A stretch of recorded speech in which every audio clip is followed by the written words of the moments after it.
To मिर्ज़ाज़ academy. आज हम पढ़ेंगे इंग्लिश ग्रामर आर्टिकल्स। आर्टिकल्स क्या होते हैं आज ये हम आपको बताएंगे। इसमें articles the words a and the are called articles. Articles जो होते हैं आपके वो तीन तरह के होते हैं, तीन टाइप्स के होते हैं। क्या क्या कौन कौन से? A an and the. Articles are very important words in English. Article जो होते हैं वो वेरी इंपॉर्टेंट वर्ड्स होते हैं इंग्लिश में, क्योंकि हर वर्ड्स बोलने से पहले हमें किस चीज़ का यूज़ करना है वो हमें आर्टिकल्स बताते हैं। जो हमारे आर्टिकल्स होते हैं, articles are used for nouns. Articles used होते हैं नाउन्स के लिए। जो नाउन्स होते हैं उनसे जो पहले, नाउन्स के पहले जो यूज़ होता है वो होते हैं हमारे ए एन और द। अब इसको हम दा भी पढ़ते हैं और दी भी पढ़ते हैं। तो मैं आपको ये भी बताऊंगी कि दा कहाँ पर पढ़ा जाता है, कहाँ पर यूज़ होता है, और दी कहाँ पर यूज़ होता है। पहले हम बात करते हैं ए की और एन की। ए और एन। ए हमारा यूज़ होते हैं कॉन्सोनेंट में और एन वॉवल्स में।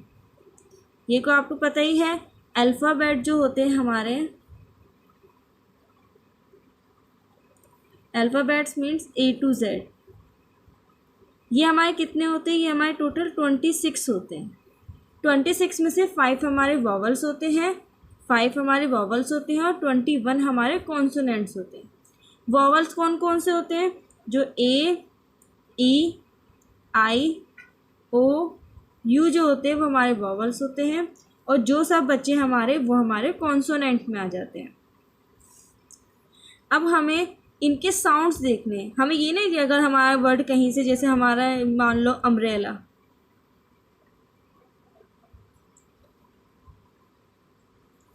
अम्ब्रेला, तो अम्ब्रेला हमारे किससे यूज़ हो रहा है? आ से। तो हमारे आ से यूज़ हो रहा है तो हम क्या लिख देंगे? हम लिख देंगे इसमें एन। और फिर मान लो यूनिवर्सिटी, यूनिवर्सिटी आप बोलो ये भी यू से स्टार्ट हो रहा है, लेकिन इसमें साउंड किसका आ रहा है? ये देखो, यूनिवर्सिटी, यू मतलब इसमें या का यूज़ हो रहा है हमारा। तो यूनिवर्सिटी मतलब या जो होता है उसके साथ हमारा ए का यूज़ होता है। तो आपको इसमें साउंड पहचानना होगा कि जो वॉवल्स होते हैं, ये नहीं देखना कि हमारा ए, ई, आई, ओ, यू से जो वर्ड स्टार्ट हो रहा है वहाँ पे हम एन का यूज़ कर देंगे, और जो हमारे कॉन्सोनेंट होते हैं उसके से जो वर्ड स्टार्ट हो रहा है वहाँ पे हम ए का यूज़ कर देंगे। नहीं, आपको साउंड देखना है। जैसे हम देखते हैं हिंदी लैंग्वेज में देखेंगे कि जो हमारे एक होता है स्वर और दूसरा होता है हमारा व्यंजन। स्वर कौन से होते हैं? आ से लेके बड़े अंक तक, और व्यंजन का से लेके ज्ञानी तक। तो जो हमारे आ से बड़े अंक तक यूज वर्ड साउंड आते हैं, इसमें आपको साउंड देखना है, इनके साउंड्स देखने हैं।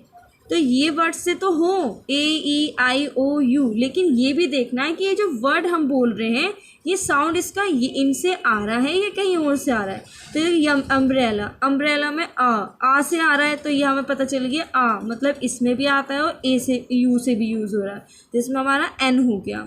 यूनिवर्सिटी, यू मतलब यूनिवर्सिटी या से स्टार्ट हो रहा है, तो यूनिवर्सिटी हमारा क्या हो गया?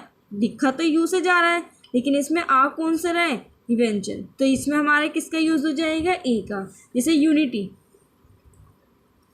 यूनिटी भी हमारे किससे आ रहा है? यूनिटी लिखा हुआ तो यू से है, लेकिन इसमें हमारा क्या, तुम बोलोगे एन का यूज़ होगा, नहीं वो गलत हो जाएगा। यूनिटी या से आ रहा है आपका, तो इसके साथ हमारे किसका यूज़ हो जाएगा? ए का।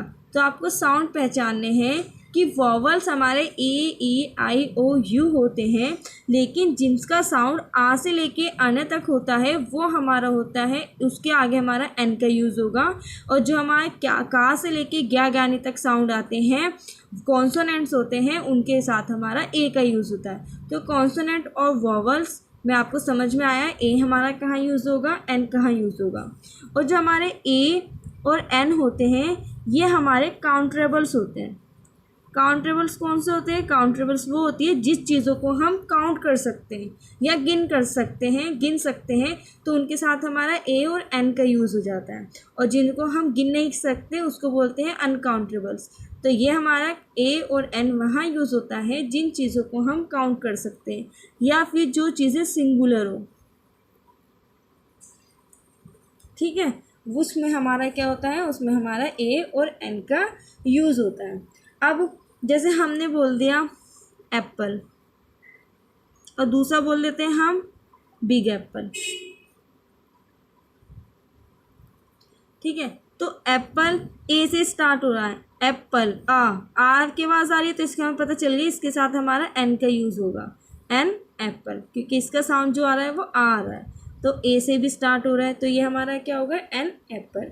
बिग एप्पल, अब ये नहीं है कि आपका इस एप्पल ये है तो इसी के साउंड से देखें, लेकिन इसके आगे वाला वर्ड क्या है? बिग, और बिग में क्या आ रहा है? बी, तो ये हमारा क्या हो गया? ये हमारा कॉन्सोनेंट हो गया। इसके साथ हम किसका यूज़ कर देंगे? ए, और इसमें यूज़ जो साउंड आ रहा है वो किसका आ रहा है? बा का। तो ये हमारा एन एप्पल और ये हो गया हमारा ए बिग एप्पल।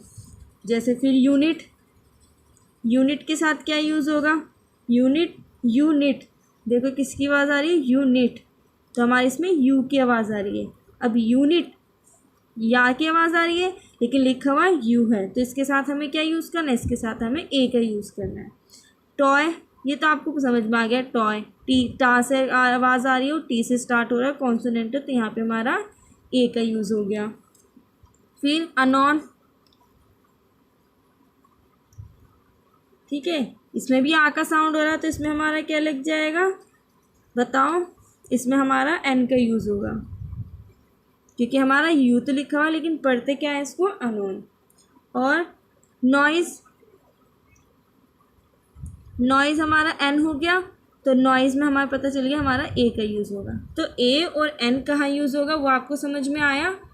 अब ए और एन के बाद आ जाता है हमारा द। अब देखो इसको दो तरह से पढ़ा जाता है, इसको हम दा भी पढ़ते हैं और दी भी पढ़ते हैं। तो ये भी हमारे बिल्कुल जैसे हमने ए और एन का यूज़ करा है उसी तरह से हम इसमें दा और दी का यूज़ करते हैं। जहाँ पे कॉन्सोनेंट की बात होती है वहाँ पे हम दा लगाते हैं और जहाँ पे वॉवल्स की बात होती है वहाँ पे हम दी बोलते हैं। तो यहाँ पे क्या हो जाएगा? ये हमारा हो जाएगा कॉन्सोनेंट के साथ दा का यूज़ और जहाँ वॉवल्स हैं वहाँ पे दी का यूज़। ठीक है, जैसे हमारे पास आया, जैसे हमने पीछे एग्जाम्पल करा था एप्पल और यहाँ आ गया बिग एप्पल।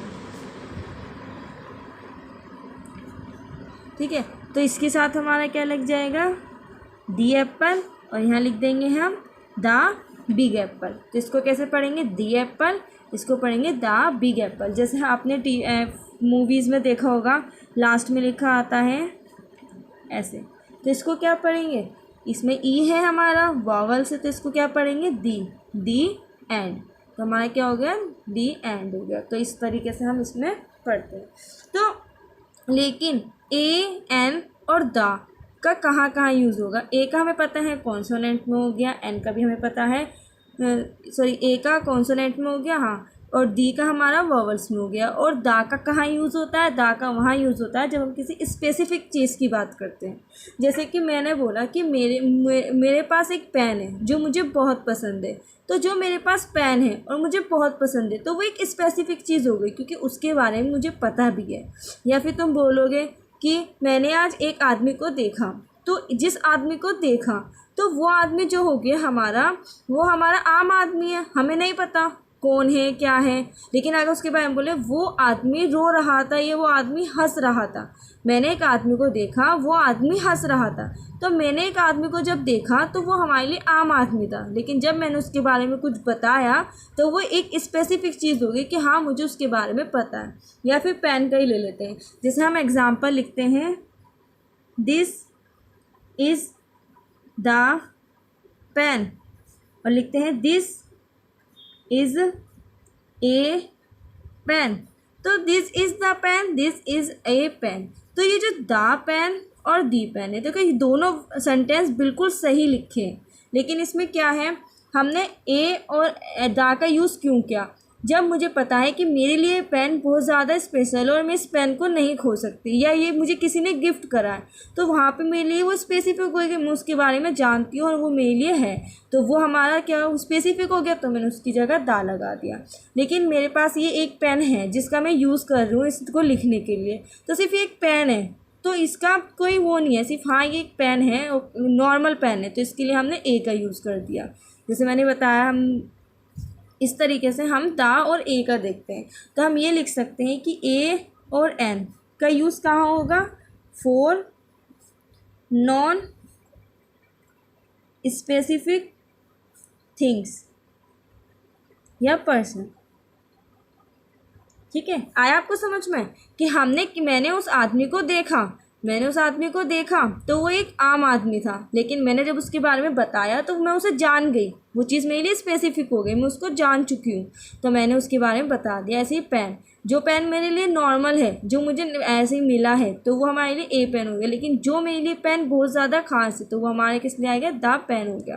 तो ए और एन का यूज़ होता है फॉर नॉन स्पेसिफिक थिंग्स या पर्सन, जहाँ जिस चीज़ के लिए हमें पता नहीं है, और नॉर्मल चीज़ जो है, और द यूज़ होता है द फॉर स्पेसिफिक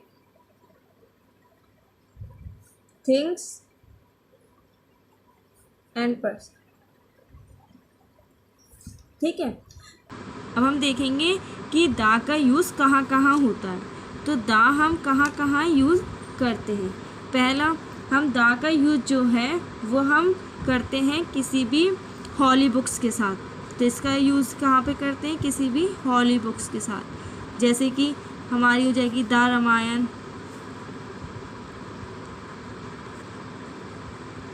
या फिर द गीता बुक।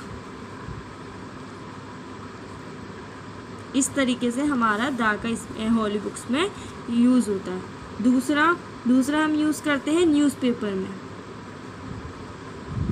किसी भी न्यूज़पेपर के नाम के साथ, जैसे कि द टाइम्स ऑफ इंडिया,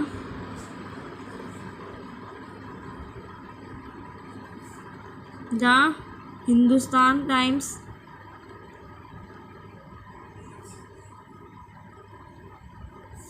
और द का यूज़ हम करते हैं किसी भी रिवर्स के साथ, जैसे द गंगा, द यमुना। और कहाँ यूज़ करते हैं हम, और यूज़ करते हैं हम नाउन का earth, moon, sun, sky etcetera, ऐसे नाउन के साथ। तो हम इसका यूज़ करते हैं with such noun as earth, moon, sun, sky etcetera. ठीक है, और फिर हम कहाँ यूज़ करते हैं नाउन का हम यूज़ करते हैं किसी क्लास ग्रुप के साथ भी हम इसका यूज़ कर देते हैं, जो हमारे ग्रुप्स होते हैं। जैसे ऐसे नहीं सिर्फ द क्लास, नहीं, बहुत बड़े ग्रुप्स हैं, बहुत सारे बच्चे हैं, बहुत ज़्यादा, जैसे हम लिखते हैं कि जो है ना मोस्ट इंटेलिजेंट चाइल्ड, हमारी क्लास में सबसे इंटेलिजेंट चाइल्ड कौन है, कुछ भी नाम लिख दो, जैसे Raju is the most intelligent child in the class. इस तरीके से आप क्लास के साथ भी दा का यूज़ कर सकते हैं, क्योंकि एक स्पेसिफिक बात हो गई कि इस क्लास में ये मोस्ट इंटेलिजेंट बच्चा है। और कहाँ यूज़ होता है, इस तरीके से हम, और हमारा यूज़ होता है जैसे कि with word like first, last, next, only, इन सब के साथ भी हमारा दा का यूज़ होता है। और दा कहाँ पढ़ेंगे, दी कहाँ पढ़ेंगे, मैंने आपको समझा दिया। जहाँ पे भी हमारा दा का यूज़ वहाँ होगा जहाँ पे हमारी कॉन्सोनेंट होगी, दी का यूज़ वहाँ होगा जहाँ वॉवल्स की बात होगी। तो यहाँ पे हमने कहाँ जैसे हमने पढ़ा द रामायण, ये हमारा क्या था, ये हमारा कॉन्सोनेंट था, तो हमने इसमें दा पढ़ा है। गीता में भी दा पढ़ दिया, इस तरीके से हमने यहाँ पे ये पढ़ दिया। तो मैंने आपको बता दिया ए एन दा का यूज़ कहाँ कहाँ होता है। अब एक बार हम इसके डिफरेंसेस देख लेते हैं। ए एन और दा या दी। ए हमारा कॉन्सोनेंट के साथ यूज़ होता है, एन वॉवल्स के साथ, और दा हमारा दा जो होता है वो कॉन्सोनेंट्स के साथ, और दी जो पढ़ते हैं वो हम वॉवल्स के साथ पढ़ते हैं। ए जो होता है वो हमारा स्पेसिफिक नॉन स्पेसिफिक थिंग्स के लिए यूज़ होता है, एन भी हमारा नॉन स्पेसिफिक चीज़ के लिए यूज़ होता है, और दा हमारा कोई स्पेसिफिक चीज़ के लिए यूज़ किया जाता है। ए हमारा काउंटेबल्स के साथ यूज़ होता है, एन भी काउंटेबल्स के साथ यूज़ होता है, और दा और डी जो होता है हमारे काउंटेबल्स और अनकाउंटेबल्स दोनों के साथ यूज़ किया जाता है। ए हमारा इंडेफिनेट आर्टिकल्स के लिए यूज़ होता है, एन हमारा इंडेफिनेट आर्टिकल्स के लिए यूज़ होता है, और दा और दी हमारा डेफिनेट आर्टिकल्स के लिए यूज़ होता है। ए हमारा सिंगुलर के लिए यूज़ होता है, एन भी हमारा सिंगुलर के लिए यूज़ होता है, और एंड दा जो होता है हमारा सिंगुलर प्लूरल दोनों के लिए यूज़ होता है। तो हमें ये समझ में आ गया कि हमारा ए एन और दा दी हमारा कहाँ यूज़ होगा। तो वॉवल्स हमें साउंड के, हमें ये नहीं देखना कि हमारा ए ई आई ओ यू के साथ जो स्टार्ट हो रहा है वहाँ पे एन का यूज़ कर देंगे, हम साउंड को देखेंगे। साउंड से ही हम पता लगाते हैं कि किस तरीके से हमारा कौन सा वर्ड आएगा, कहाँ पे ए का यूज़ होगा, कहाँ पे एन का, कहाँ पे दा का और कहाँ पे दी का। और स्पेसिफिक और नॉन स्पेसिफिक थिंग मैंने आपको बता दी है। नॉर्मल जो चीज़ होती है वो नॉन स्पेसिफिक, जिसे हमें नॉर्मल पता है, जैसे ये बुक है, ये नॉर्मल कि ये एक बुक है, लेकिन मैं बोलूँगी कि ये मेरी स्पेशल बुक है, तो ये हमारी स्पेसिफिक थिंग हो जाएगी। तो इस तरीके से हम यहाँ पे हमारे ये टॉपिक कंप्लीट होता है। अब इससे आगे मैं एक्सरसाइज करवाऊँगी नेक्स्ट वीडियो में, जो इसके एग्जाम्पल्स होंगे, और मैं आपको क्वेश्चंस करने के लिए भी दूँगी। अगर आपको मेरी वीडियो अच्छी लगी हो तो प्लीज़ मुझे कमेंट करें, और मेरी वीडियो को लाइक करें, शेयर करें और सब्सक्राइब करें, और बेल आइकन दबाना ना भूलें। Thanks for watching.